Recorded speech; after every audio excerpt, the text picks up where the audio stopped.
दोस्तों नमस्ते, मैं सुशील कुलकर्णी। आप देख रहे हैं एनालाइजर न्यूज हिंदी। मेरे शीर्षक को देखकर जरा आप अचरज में पड़ गए होंगे कि ये कविता जैसा शीर्षक क्यों रखा है। वाह रे शिंदे, खूब चली चाल, उद्धव के है बुरे हाल।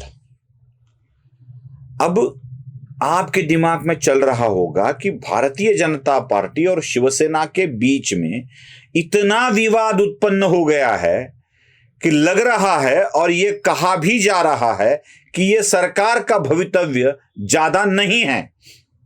लेकिन फिर भी मैं ऐसे क्यों कह रहा हूं? क्या कारण है मेरे इस ऐसे बोलने का कि उद्धव ठाकरे के है बुरे हाल?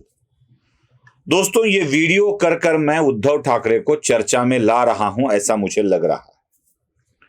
जरा ठीक से सोचिए, पिछले 8-10 दिनों से जब से उद्धव ठाकरे लंदन चले गए हैं, अब ये लंदन क्यों चले गए हैं ये विस्तार से हमने बात की भी है, मतलब कयास लगाया है, बात की है मतलब कयास लगाया है।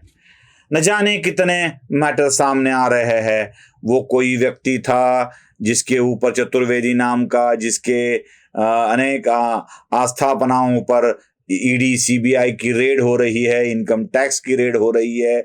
उनमें से बहुत कुछ निकल कर सामने आ रहा है। नोटबंदी के वक्त के सारे व्यवहार सामने आ रहे हैं, उसमें पाटनकर का सहभागी होना सामने आ रहा है। उद्धव ठाकरे चले गए। आजकल उद्धव ठाकरे भी राहुल गांधी जैसा लग रहा है मुझे। जब भी लड़ने की बारी आती है तो निकल जाते हैं। हमारे मराठी में एक गीत है, कुरुकटकासी पाहता तो उत्तर बाळ फार गडबडला। आगे वाला मराठी वाले जानते हैं, वो बता देंगे नीचे लिख के कि क्या है इसके आगे वाला। तो ऐसे उद्धव ठाकरे क्या निकल कर जा रहे हैं?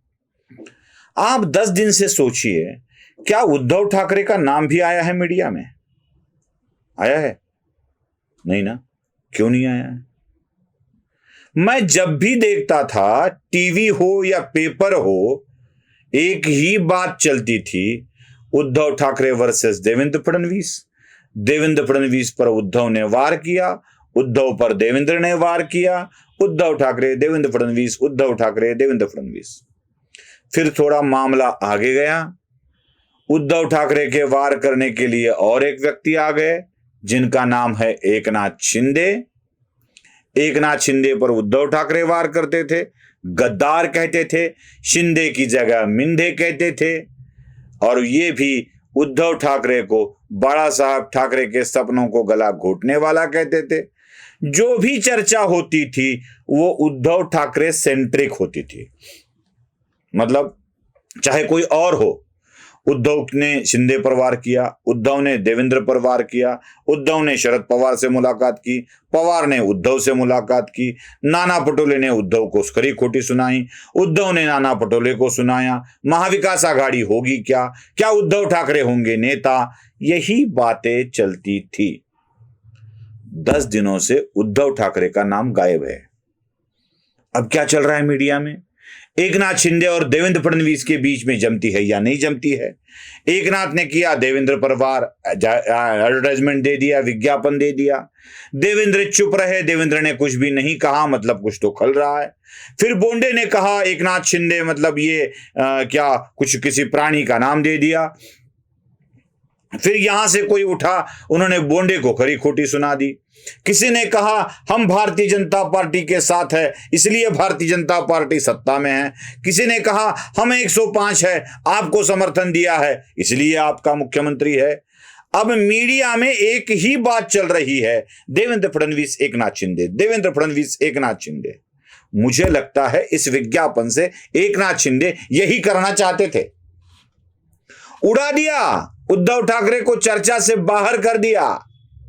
नहीं है कोई भी चर्चा उद्धव ठाकरे की। क्या समझ में आ रहा है इन लोगों को? इसलिए मैं कहता हूं, वारे शिंदे तेरी चाल, उद्धव का है बुरा हाल। अब वो तो चर्चा में भी नहीं है। थोड़े बहुत कुछ बातें कर कर संजय राउत चर्चा में आने की कोशिश कर रहे हैं, लेकिन आजकल संजय राउत को कोई सीरियसली लेता कहां है? शिवसेना के पास जिनको सीरियसली लिया जाए ऐसा कौन सा नेता बचा है? जो भी बात करते हैं, बड़बोले हैं, वो बस अपने बड़बोले कारण के कारण मीडिया में है।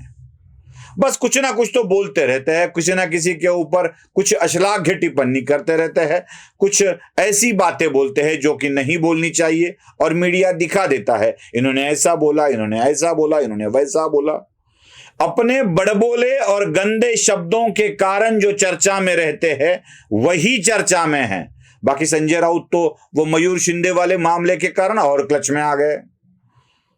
ये सारी चर्चाएं उद्धव ठाकरे से फोकस हटाकर एकनाथ शिंदे और देवेंद्र फडणवीस पर चली गई है। भाऊ तोरसेकर ने खूब सही कहा था अपने मराठी वीडियो में, हर एक चीज जब होती है तो उसके लिए एक तो मोटिव होता है या उसका लाभ लेने वाला कोई तो होता है। कृति वही करता है जिसके पास कुछ मोटिव हो, और बाद में मोटिव के बाद, उद्देश्य के बाद उसका लाभ किसको पहुंचता है। या तो खुद को लाभ पहुंचाने के लिए किया जाता है कृति को, या किसी और को लाभ पहुंचाने के लिए किया जाता है, या किसी को नुकसान पहुंचाने के लिए किया जाता है। अब एकनाथ शिंदे के लिए किसी व्यक्ति ने प्रेस में विज्ञापन दिया, मोटिव क्या होगा? एकनाथ शिंदे का एक तो कितने बड़े नेता है यह साबित करना। आज तो है एकनाथ शिंदे, नंबर 1 है, नंबर 2 पर वैसे भी देवेंद्र फडणवीस है। मतलब जो नंबर 1 पर है, जो नंबर 2 पर है, ऑलरेडी है। फडणवीस ने यह स्वीकार कर लिया है, उसी को कहा यह नंबर 1 पर है, यह नंबर 2 पर है। कुछ अलग बात है जो फडणवीस ने खुद स्वीकार कर ली है, जो एकनाथ शिंदे ने खुद स्वीकार कर ली है, वही बात है। अब इन दोनों में दरार पड़ने का कारण ढूंढा गया तो उसमें दोनों ने बता दिया फेविकॉल का मजबूत जोड़ है। चाहे वो मजबूरी में हो या कैसे भी हो, बता तो दिया है ना।